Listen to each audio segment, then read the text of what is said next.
ایک مستری کو بلایا مسجد بنانے کے لیے، کہا اس طرح کی بنانا میرا دل خوش ہو جائے۔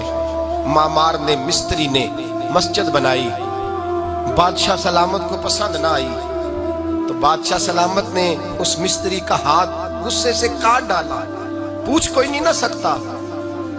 وہ سیدھا قاضی کی عدالت میں کٹا ہوا ہاتھ لے کے گیا اور قاضی کے دروازے پہ جا کے کہنے لگا میں پوچھ سکتا ہوں آپ کس کا کلمہ پڑھتے ہیں؟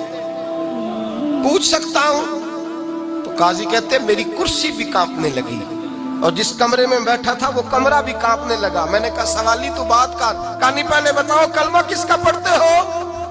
تو قاضی کہتا ہے میری آنکھیں برس پڑی۔ میں نے کہا میں اس کے کلمہ پڑھتا ہوں جو دنیا میں بھی میرا وارث ہے، قیامت میں بھی وہی میرا والی بنے گا۔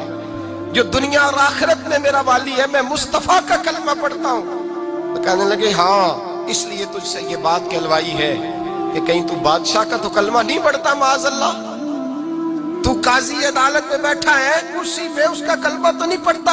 کہا نہیں میں مصطفیٰ کا۔ پھر دیکھ میرا ہاتھ کٹ گیا ہے، اب تو بتا کہ تو بادشاہ سمجھ کے معاف کرے گا یا رسول اللہ کا دین سمجھ کے نافذ کرے گا؟ ڈاکٹر اقبال کہتے ہیں وہ قاضی نے حکم جاری کیا کہ فوراً بادشاہ کو بلایا جائے۔ ہندوستان کا فرما روا پیغام گیا تو کانپتا ہوا آیا، قاضی نے سامنے کھڑا کیا، ایک طرف بادشاہ اور ایک طرف وہ معمولی معمار مستری کام کرنے والا۔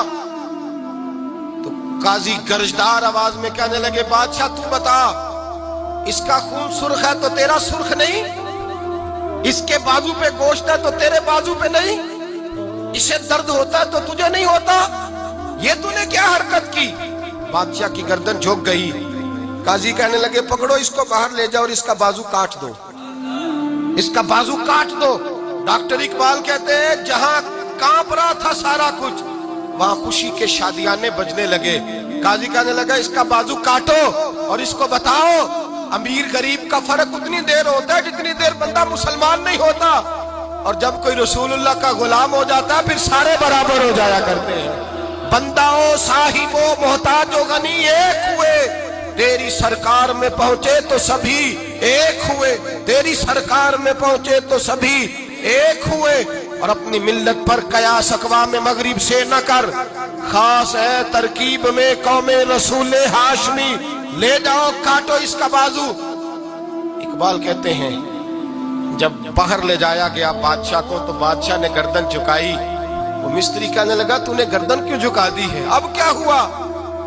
تو بادشاہ سلطان مراد آنکھ کھول کے کہنے لگا بھول گیا تھا، غلطی ہو گئی تھی، بادشاہی کے تکبر میں آیا تھا، وہ جو تیرا ہاتھ کاٹا ہے وہ تکبر سے کٹ گیا ہے، اور یہ جو گردن میں نے جھکا دی ہے یہ میں نے اپنے نبی کے دین کی حد کے نیچے جھکا دی ہے، حضور کے قانون کے نیچے جھکا دی ہے، یہاں سزا لوں گا وہاں شرمندہ نہیں ہونا چاہتا۔